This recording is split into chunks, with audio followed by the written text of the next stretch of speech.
Bonjour chers abonnés, bienvenue sur Mystérieuses Affaires Criminelles.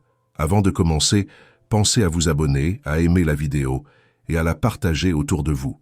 Aujourd'hui, je vais vous raconter l'histoire d'un homme, autrefois chimiste brillant, diplômé et respecté, un père de famille, marié, rangé.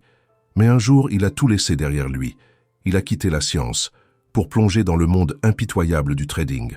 Ce que personne ne savait, c'est que derrière ses sourires se cachait une noirceur insondable, une violence froide, un abîme de haine, de paranoïa et de secrets inavouables. Quand la façade s'est fissurée, il n'a pas explosé. Non, il a planifié. Et quand il est passé à l'acte, c'était déjà trop tard. Famille, collègues, enfants, personne n'a été épargné. Préparez-vous à découvrir l'un des crimes les plus glaçants de l'histoire de la Géorgie. Une descente aux enfers, orchestrée par un homme que tout le monde pensait connaître. L'affaire commence maintenant. Mark Barton a vu le jour en avril 1955 à Stockbridge, en Géorgie, aux États-Unis. Un garçon comme tant d'autres, n'est-ce pas? Pas si simple. Fils d'un militaire, il a traversé le pays, toujours en mouvement, toujours à la recherche d'un endroit où se poser. La famille ne faisait que déménager à travers les États-Unis. Ils ont même atterri en Chine, comme si le monde entier devait s'offrir à eux. Mais à l'adolescence, c'est en Caroline du Sud qu'ils se sont finalement posés.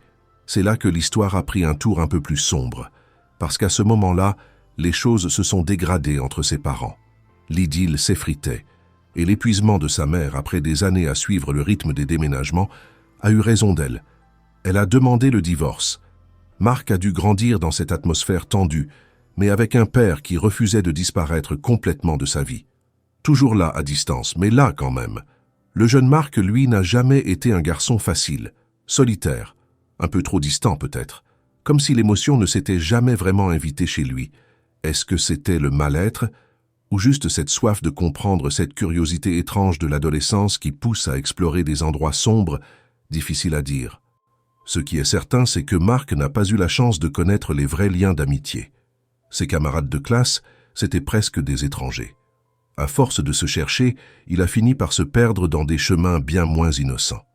La culture hippie qui explosait à l'époque l'a attiré dans ses bras. Les substances interdites sont devenues une sorte de refuge pour lui. Des hallucinogènes, des moments d'évasion, mais aussi des vols dans les pharmacies. Oui, vous avez bien entendu. À plusieurs reprises, il a été pris en flagrant délit, volé pour se droguer. Et pourtant, rien. Pas de véritables conséquences. Mais la vie de Mark, comme celle de nombreux jeunes, ne s'arrête pas là. Malgré tout, il a réussi l'impossible. Il est entré à l'université. L'université de Clemson, pour être précis, où il a décroché un diplôme en chimie. Mais tout au long de ses études, il a continué à se battre contre sa dépendance. Juste après l'obtention de son diplôme, il a été arrêté une nouvelle fois. Cette fois-là, il tentait de trouver de l'argent pour s'acheter de la drogue. L'incident est survenu à peine un mois après la fin de ses études. Un timing miraculeux. S'il avait encore été étudiant à ce moment-là, il aurait probablement été expulsé de l'université. Et pourtant, le destin semblait toujours vouloir lui tendre la main. Quelle que soit la gravité de ses erreurs ou de ses délits, Mark parvenait, à chaque fois, à s'en sortir. Mais une telle chance ne pouvait pas durer éternellement. À cette époque, les États-Unis étaient en pleine effervescence psychédélique. Tout le monde consommait quelque chose. Mark n'a pas échappé à la tendance. Pire, il a décidé de passer à l'étape suivante. Il voulait fabriquer lui-même ces substances illicites. Mark avait tout pour réussir dans le domaine. Une formation solide en chimie, les connaissances, et surtout un enthousiasme débordant. Mais ce cocktail, combiné à sa dépendance, a failli lui coûter la vie. À plusieurs reprises, alors qu'il expérimentait des substances, il a été victime d'overdose. Il a fini à l'hôpital, 2 fois. Et 2 fois, on a réussi à le sauver in extremis. Mais qui était vraiment Mark Barton, au fond? Certains le voyaient comme le jeune étudiant brillant, diplômé avec mention, et d'autres voyaient un homme rongé par ses addictions, dont la santé mentale se dégradait de jour en jour. En 1979, alors qu'il possédait des compétences techniques de haut vol en chimie, il se battait encore contre ses démons. Et c'est à ce moment-là, au milieu de ses luttes intérieures, qu'il a déménagé en Géorgie et rencontré Deborah Spivey, Une rencontre qui allait tout changer, mais pas dans le sens qu'on espère. Leur relation a été fulgurante. En un clin d'œil, ils se sont mariés. Il a trouvé un travail et plus tard, il a déménagé en Alabama. Là, il a décroché un poste important, cofondateur d'une entreprise spécialisée dans la chimie. Mais bien sûr, l'ombre de ses vieux démons est revenue. Trop présente pour être ignorée, trop forte pour être refoulée. Il a perdu son travail et à partir de ce moment-là, tout s'est enchaîné. Et pas dans le bon sens. Déborah, elle, a vu tout ça. Elle a été témoin des changements inquiétants chez Mark, ses crises paranoïaques, ses peurs irrationnelles. Il croyait qu'on voulait sa peau, qu'on l'espionnait, qu'on l'écoutait à chaque coin de rue. Il était nerveux, incohérent, parfois même terrifiant dans ses propos. Et malgré tout ça, malgré la tension, malgré la peur, Déborah l'aimait. Elle voulait l'aider. Elle voulait croire qu'il pouvait se sortir de cette spirale. Pendant leur mariage, le couple a eu 2 enfants, Matthew et Michelle. Avec le temps, ce qui semblait être un foyer paisible s'est peu à peu transformé en un lieu où la chaleur avait disparu, remplacé par une tension insidieuse. L'état mental de Mark se dégradait à vue d'œil, et avec lui, son comportement se faisait de plus en plus manipulateur, plus contrôlant. Et qui en pâtissait? Déborah. Elle qui avait tant voulu l'aider, qui croyait qu'il finirait par guérir, commençait à voir un autre homme se lever face à elle, un homme qu'elle ne reconnaissait plus. Les choses n'ont pas mis longtemps à dégénérer. Déborah, elle, a commencé à avoir peur, peur de celui qu'elle avait épousé, peur qu'il ne devienne une menace non seulement pour elle, mais pour leurs enfants aussi. Et puis il y avait ce regard qui, parfois, glaçait tout dans son être, un regard étrange, presque prédateur. Déborah en parlait à ses proches. « Il me regarde comme si j'étais sa proie », disait-elle, et, chaque fois, le frisson de la peur traversait son corps. La situation n'a fait qu'empirer. Après avoir perdu son travail à cause de son comportement erratique et de ses plaintes incessantes auprès des autres employés, Mark n'a pas changé.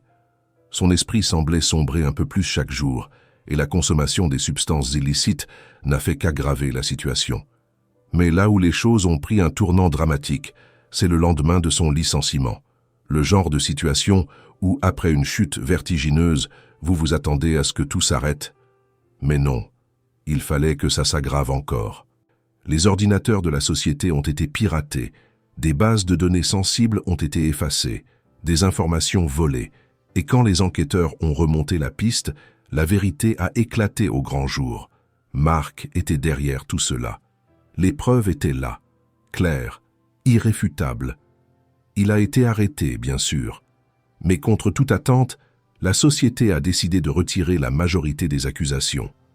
Un geste de clémence, peut-être, ou une simple tactique pour éviter plus de scandales. Quoi qu'il en soit, Mark a été relâché, et la justice, dans sa grande sagesse, lui a octroyé une peine minime, un court séjour en prison. Mais vous savez quoi? Rien de plus. Plus tard, on découvrira que Mark fabriquait clandestinement un certain produit chimique qu'il revendait ensuite sous le manteau. Étant lui-même cofondateur de l'entreprise, ses associés ont préféré étouffer l'affaire pour ne pas entacher leur réputation. Grâce à ça, Mark s'en est encore une fois sorti presque sans la moindre égratignure. Aucun dossier, aucune trace officielle de ses activités illégales. L'entreprise a tout simplement déclaré à la police que le conflit avait été résolu à l'amiable. Après ce scandale avorté, soigneusement balayé sous le tapis, la famille, avec les enfants, a déménagé à Atlanta. Et là encore, Mark a rapidement rebondi. Il a trouvé un poste prestigieux dans une entreprise de fabrication, une fois de plus dans le domaine de la chimie. En parallèle, il a aussi été recruté comme représentant commercial pour une autre société de produits chimiques. À cette époque, Déborah confiait à ses proches que son mari allait beaucoup mieux. Elle se sentait optimiste pour leur couple, espérant qu'ils allaient surmonter toutes les difficultés. Elle tenait à préserver la famille, surtout pour le bien des enfants. Un divorce, à ses yeux, aurait été trop douloureux pour eux. Mark, de son côté, semblait apaisé. Il paraissait même avoir mis un terme à sa consommation des substances illicites. Mais derrière ce calme apparent, il y avait une raison bien plus terre-à-terre. Lors d'un déplacement professionnel, Mark a fait la rencontre d'une jeune femme, Lig Ann. Elle avait 20 ans à l'époque et venait tout juste d'être embauchée comme secrétaire dans l'entreprise avec laquelle Mark collaborait. Entre eux, le courant est passé immédiatement. Le flirt n'a pas tardé à se transformer en liaison passionnée. Mark est tombé fou amoureux. Leur relation a duré un bon moment. Et à en croire les apparences, en 1993, tout allait pour le mieux dans sa vie. Il était en forme, faisait du sport, gagnait bien sa vie, ne semblait plus consommer des substances illicites. Il avait une épouse aimante, 2 enfants et une maîtresse jeune et belle. Tout semblait sous contrôle, jusqu'au jour où Deborah a commencé à douter. Elle sentait que quelque chose clochait. Au début, elle a voulu se convaincre que son mari traversait juste une crise de la quarantaine. Il faisait plus attention à lui, se mettait au sport, rajeunissait presque à vue d'œil, mais au fond, des pensées plus sombres l'envahissaient. Et si Mark lui cachait une autre femme? Face à ses soupçons, il a nié en bloc. Il a juré qu'il n'avait personne. Il voulait juste se sentir jeune à nouveau. Rien de plus. Début 1993, Mark a souscrit une assurance vie au nom de sa femme pour un montant de 600 000 $. On découvrira plus tard qu'il avait même tenté de souscrire un contrat encore plus conséquent, 1 million de $. Mais il n'avait tout simplement pas les moyens de payer une telle prime. En juin 1993, Mark et Ann sont partis en voyage ensemble. Il a passé plusieurs jours avec sa maîtresse, tout en expliquant à Deborah qu'il s'agissait d'un déplacement professionnel dans l'État voisin. Pendant ce séjour, Mark a déclaré sa flamme à Ann. Il était prêt à tout pour être avec elle. À tout. Il lui a même promis qu'il quitterait sa femme pour l'épouser. Ann, de son côté, ne s'y est pas opposée, mais elle a posé une condition, qu'il divorce officiellement avant toute chose. Mais contrairement à ce qu'il espérait, Deborah a catégoriquement refusé de divorcer. Même à la fin de l'été 1993, elle s'y opposait toujours fermement. La séparation s'annonçait longue et complexe. Les désaccords étaient nombreux, et tout risquait de s'enliser pendant 1 an, voire plus. Le couple a alors commencé à travailler avec un avocat spécialisé en droit de la famille. Il fallait tout organiser. Garde des enfants, droits de visite, pensions alimentaires, et les tensions ne faisaient que grandir. Sur presque tous les sujets, les 2 époux s'opposaient violemment. Début septembre 1993, Deborah a décidé de partir en week-end au bord du lac avec sa mère et le reste de la famille. Tout le monde savait que le couple traversait une crise, mais autour d'eux, on avait encore l'impression qu'ils faisaient des efforts, qu'ils essayaient de réparer les choses. Deborah avait proposé à Mark de l'accompagner et comptait prendre les enfants avec elle. Mais leur fille était un peu malade et leur fils Matthew avait un camp scout important prévu pour le week-end. Mark a donc proposé de rester à la maison pour s'occuper des enfants et a encouragé Deborah à partir seule avec sa mère pour se reposer. Elle a accepté. Deborah est donc partie en direction du lac, comme prévu. Sa mère devait la rejoindre sur place. Le samedi 4 septembre 1993 au soir, c'est la dernière fois que les 2 femmes ont été vues vivantes. Rien d'anormal, rien d'inquiétant. Tout semblait calme et ordinaire. Mais le lundi, elles ne sont pas rentrées comme convenu. Le père de Deborah a tenté de les joindre. Encore et encore. Aucun appel ne passait, aucun message n'avait de réponse. C'était comme si elles avaient disparu de la surface de la terre. Mark, de son côté, a assuré qu'il n'avait aucune idée de ce qui avait pu se passer, qu'il n'avait pas eu de nouvelles non plus. Face au silence inquiétant, le père de Deborah a décidé d'alerter la police. Il a demandé un contrôle de sécurité et indiqué l'adresse de la maison au bord du lac. Des agents ont rapidement été dépêchés sur place. Ils ont frappé à la porte, mais personne n'a répondu. Quelques minutes plus tard, les officiers ont commencé à faire le tour de la propriété. Rien de suspect à première vue. Les voitures étaient garées dans l'allée, comme si les occupantes n'avaient jamais quitté les lieux. Tout indiquait que les 2 femmes devaient encore être là, quelque part. Mais aucune trace de Deborah. Aucune trace d'Héloïse, sa mère. En inspectant le terrain, les agents ont repéré un petit mobile home, un genre de caravane stationné sur place. La porte n'était pas verrouillée. Ils sont entrés. Et ce qu'ils ont découvert à l'intérieur était un véritable carnage. Deborah, 36 ans, et sa mère Héloïse, 59 ans, avaient été sauvagement assassinées, massacrées à coups d'objets contondants. L'arme du crime n'était plus sur les lieux, mais tout laissait penser à une hache ou une batte. L'intérieur du mobile home était couvert de sang, du sol au plafond. La scène trahissait une violence inouïe, un massacre pur et simple. Les deux femmes n'avaient eu aucune chance. L'endroit était en désordre, comme si quelqu'un avait fouillé rapidement, ou qu'une lutte avait éclaté. Mais curieusement, rien n'avait été volé. Aucun bijou, aucun objet de valeur. Absolument rien, à part une chose, l'alliance de Deborah. Un seul objet manquant. Et pourtant, le reste semblait avoir été volontairement ignoré. Par exemple, le pistolet qui se trouvait bien en évidence sur le plan de travail de la cuisine n'avait pas bougé. Et plusieurs centaines de dollars en liquide, rangés dans les sacs des victimes, étaient toujours là. Rien n'avait été volé. Aucune trace d'effraction n'a été relevée. Les enquêteurs ont rapidement envisagé que les deux femmes connaissaient leur agresseur. Peut-être avaient-elles tout simplement oublié de verrouiller la porte du mobile home. Il aurait alors suffi au tueur de pousser la porte et de frapper. Très vite, les soupçons se sont naturellement tournés vers un seul homme, Mark Barton. Il avait un mobile financier évident, l'assurance vie de 600 000 $, et surtout un contexte explosif, divorce en cours, menace de pensions alimentaires, partage de la garde des enfants. Deborah détenait toutes les cartes. Elle avait de quoi l'écraser juridiquement. Mark, lui, avait tout à perdre, et tout à gagner à la voir disparaître. Tuer sa femme et sa belle-mère dans un coin reculé sans témoin, c'était l'occasion rêvée. Aucun système de vidéosurveillance sur place, rien pour le trahir. Juste après les funérailles, les enquêteurs ont obtenu un mandat de perquisition pour fouiller la maison de Mark. Ils n'y ont rien trouvé de vraiment compromettant, à l'exception du contrat d'assurance vie de Deborah. Mais l'attention des policiers s'est portée sur un autre élément, la voiture du principal suspect. À l'intérieur du véhicule, ils ont relevé plusieurs gouttes de sang, sur le volant et sur le contact. Interrogé, Mark a expliqué s'être coupé le doigt récemment. Un accident domestique, selon lui. Rien d'anormal. Sauf que, impossible d'analyser les échantillons. Tout l'habitacle avait été inondé de soda.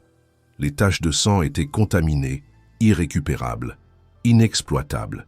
Impossible même de confirmer s'il s'agissait bien de sang humain. Et comment expliquer que Mark ait, par pur hasard, recouvert tout son intérieur de boissons sucrées? Lui, en tout cas, a tout mis sur le compte de la maladresse. Résultat, faute de preuves formelles, il a été relâché après un simple interrogatoire. Plusieurs témoins, présents au camp scout ce week-end-là, ont affirmé que Mark s'était absenté pendant plusieurs heures. Justement le laps de temps nécessaire pour commettre un double meurtre, puis revenir. En clair, il n'avait pas d'alibi solide. Et pourtant, l'enquête a été classée. Affaire close. La famille de Deborah a été dévastée. Michelle et Matthew, les deux enfants, venaient de perdre leur mère, et celui qu'ils pensaient être un père aimant semblait s'en sortir sans la moindre conséquence. Les détectives, eux, se contentaient de hausser les épaules. Faute de preuves, ils ne pouvaient rien faire. À peine le double meurtre commis, les proches de Mark Barton ont commencé à remarquer des choses troublantes. À peine une semaine après la mort de sa femme, Leigh Ann, sa maîtresse, s'est installée chez lui, comme si de rien n'était. Elle était toute joyeuse. Elle a tout de suite pris sa place, agissant comme la nouvelle maîtresse de maison, allant même jusqu'à tenter de se substituer à la mère des enfants.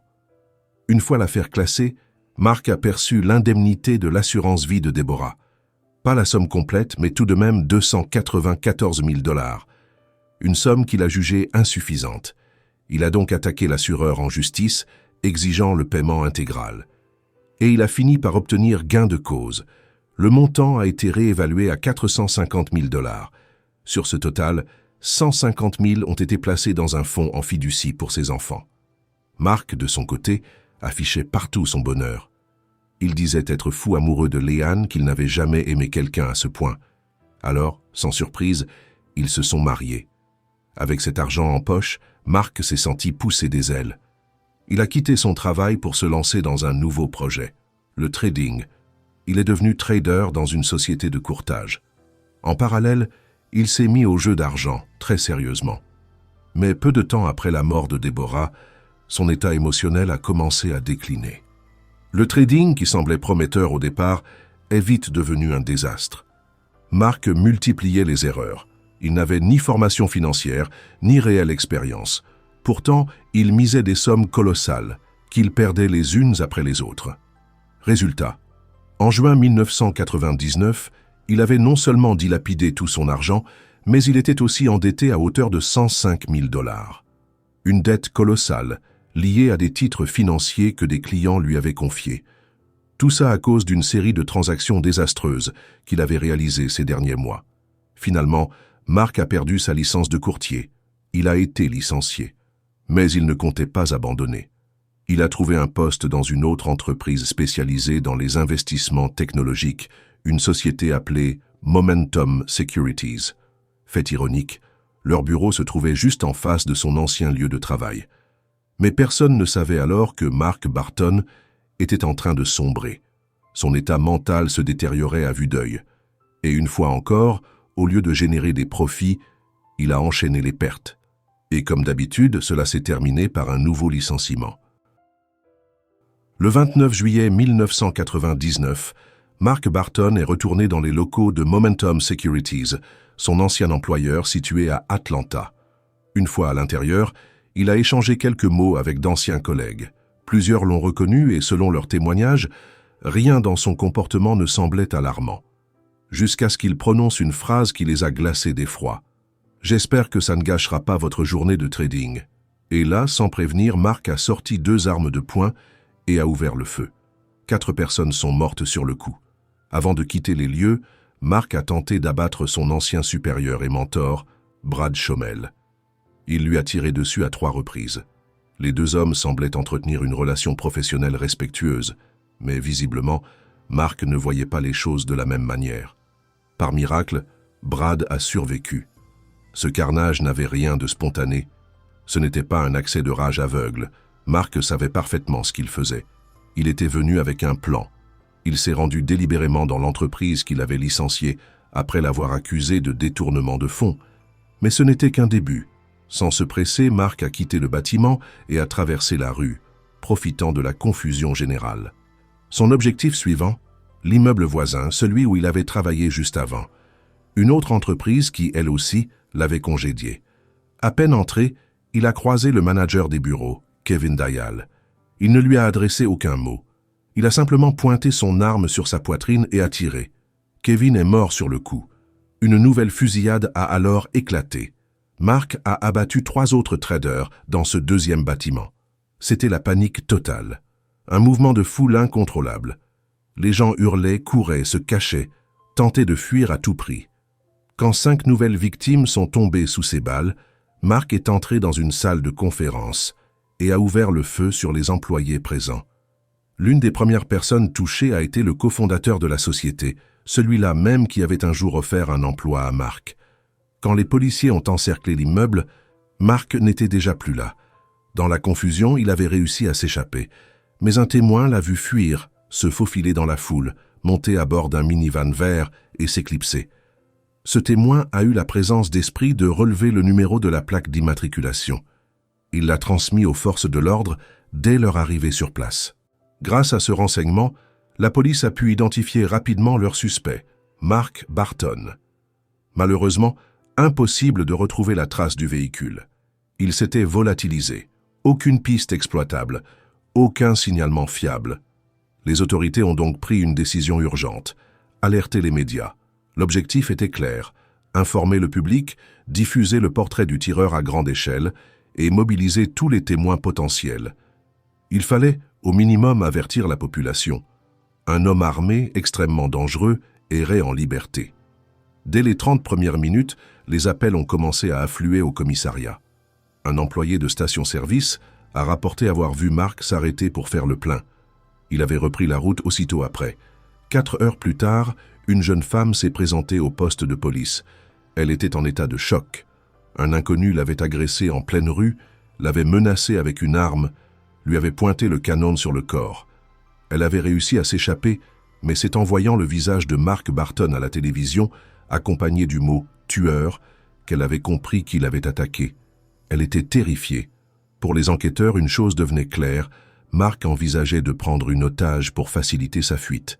Grâce à ce signalement, les forces de l'ordre ont pu déterminer une direction approximative dans laquelle il s'était enfui. Une vaste chasse à l'homme s'est immédiatement mise en place, mais la course-poursuite n'a pas duré bien longtemps. Mark a fini coincé dans une impasse, entouré, pris au piège. Alors que les policiers armés se rapprochaient de sa voiture, un coup de feu a retenti. Mark Barton, 44 ans, venait de se tirer une balle dans la tête. Il avait préféré se donner la mort, plutôt que d'affronter les conséquences de ses actes, un acte lâche, pour échapper à la justice. Mais la question restait en suspens. Pourquoi? Qu'est-ce qui avait poussé cet homme, apparemment éduqué, père de famille, à se transformer en tueur de masse? Les enquêteurs se sont rendus à son domicile, espérant interroger sa seconde épouse, Leigh Ann. Mais impossible de la joindre. Aucun appel ne passait. Très vite, l'idée qu'elle ait fui a commencé à germer. Peut-être était-elle complice, peut-être qu'un autre bain de sang se préparait ailleurs, mais ce qu'ils ont découvert à l'intérieur de la maison a gelé le sang de tous les agents présents. Dans le placard de la chambre conjugale, gisait le corps sans vie de Leigh Ann, battu à mort. Et ce n'était pas tout. Dans leur lit, étendus calmement comme s'ils dormaient, se trouvaient Michelle et Matthew, les deux enfants de Mark. Eux aussi, massacrés à coups violents. Des draps soigneusement tirés jusqu'au cou recouvraient leur petit corps. Des serviettes avaient été enroulées autour de leur tête, ne laissant apparaître que leur visage. Dans la maison, les enquêteurs ont retrouvé l'arme du crime. Mark Barton avait utilisé une batte pour tuer. Une à une, il avait écrasé les têtes de ses proches. Pas de tir, pas de bruit, juste une violence brutale, silencieuse et méthodique. Les experts en criminologie ont déterminé que Mark avait tué sa femme Leigh Ann 2 jours avant la fusillade dans les sociétés de trading. Ce n'est que le lendemain qu'il s'en était pris à ses propres enfants. Dans le salon, une feuille imprimée avait été laissée en évidence. Une lettre d'adieu, une confession. Datée du 27 juillet 1999, elle racontait comment Mark Barton s'était réveillé tôt ce matin-là et avait décidé que Anne devait mourir. Et il était passé à l'acte.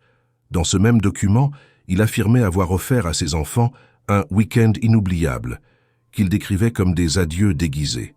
Ce qu'il s'est réellement passé reste un mystère. Peut-être que Michelle et Matthew avaient été retenus comme otages, incapables de fuir.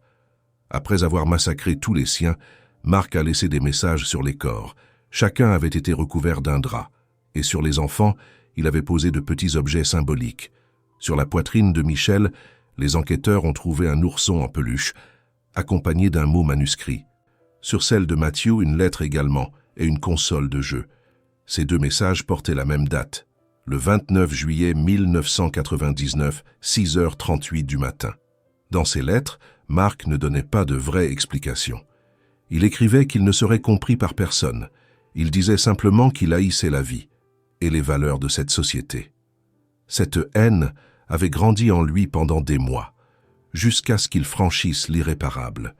Il affirmait aimer profondément ses victimes. Il espérait les retrouver un jour, au paradis.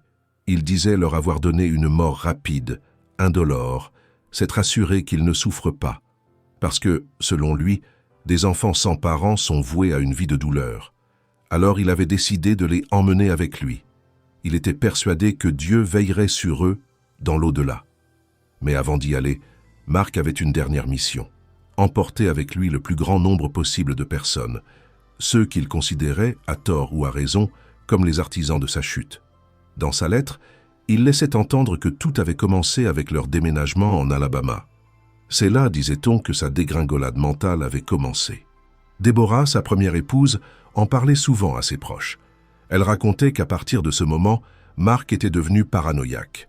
Son rendement au travail avait chuté brutalement, ce qui avait conduit à son licenciement. Peu après, il avait été surpris en train de saboter des données confidentielles au sein de l'entreprise. Mais ce scandale avait été étouffé.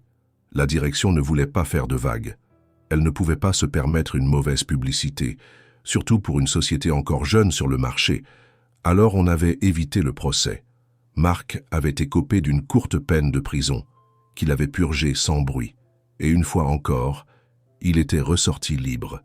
Désormais, après avoir perdu tout son argent, enchaîné les licenciements, Mark Barton avait perdu toute envie de vivre. Les policiers, quant à eux, n'ont pas tardé à faire le lien avec une autre affaire, vieille de 6 ans, le meurtre brutal de Deborah Spivey, la première épouse de Mark, et de sa belle-mère Héloïse. Elles avaient été tuées exactement de la même manière, battues à mort dans un mobile home isolé. Et à l'époque déjà, Mark était le principal suspect. Il n'avait jamais avoué, et même dans sa lettre d'adieu retrouvée après son suicide, il niait toute implication dans les meurtres de Deborah et de sa mère. En revanche, il reconnaissait sans détour avoir tué Leigh Ann, sa seconde épouse, ainsi que ses 2 enfants issus de son premier mariage, Michelle et Matthew. Il disait les avoir frappés pendant leur sommeil, rapidement, sans douleur, en leur écrasant le crâne avec une batte. Il décrivait même son état d'esprit au moment du passage à l'acte. Cette nuit-là, il s'était réveillé rempli de haine.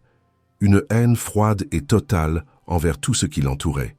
Il n'y voyait qu'une seule échappatoire, la mort. Mais il ne voulait pas mourir seul. Alors, il avait pris sa décision. Éliminer ses proches, puis massacrer le plus grand nombre de ceux qu'il considérait comme responsables de sa chute, et enfin mettre fin à ses jours. Dans ses écrits, Mark répétait qu'il aimait profondément ses enfants, qu'il aimait Leigh Ann, mais pour lui, il devait mourir. Un amour toxique, perverti par la folie. Pourquoi a-t-il rejeté la faute de ses pertes financières sur tout le monde, sauf lui-même? Cela reste un mystère. Aucun de ses anciens collègues ne comprenait ce déferlement de haine, d'autant plus que ses victimes, des employés ordinaires, sans pouvoir, sans responsabilité directe, ne lui avaient jamais fait de mal. Il n'était coupable de rien, juste présent, au mauvais endroit, au mauvais moment. Et malgré toutes ces dénégations, la police reste convaincue que Mark Barton est bien le meurtrier de Deborah Spivey et de sa mère en 1993.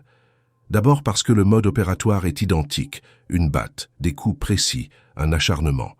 Ensuite, parce qu'il était le seul à avoir un mobile solide, l'assurance vie de sa femme, un divorce conflictuel et des menaces de perdre la garde des enfants.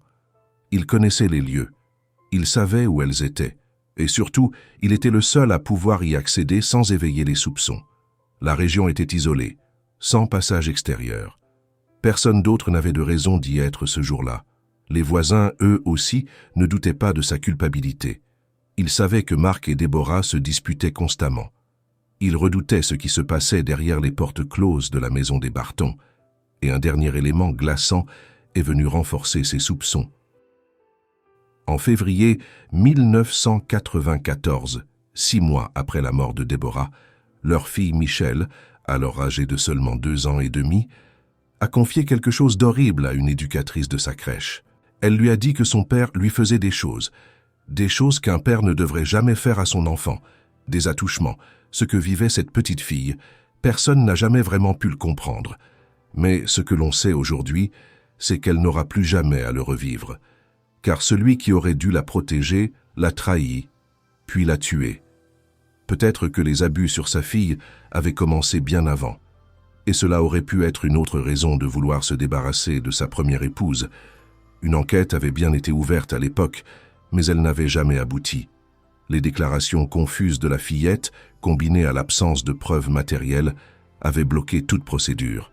Aujourd'hui, il est devenu impossible de prouver formellement l'implication de Mark Barton dans les meurtres de Deborah Spivey et de sa mère. Le seul homme capable d'avouer, de tout raconter, est mort. Et avec lui, la vérité s'est enfoncée à jamais dans les ténèbres. Pour les enquêteurs, le mobile du premier crime est limpide, l'assurance vie.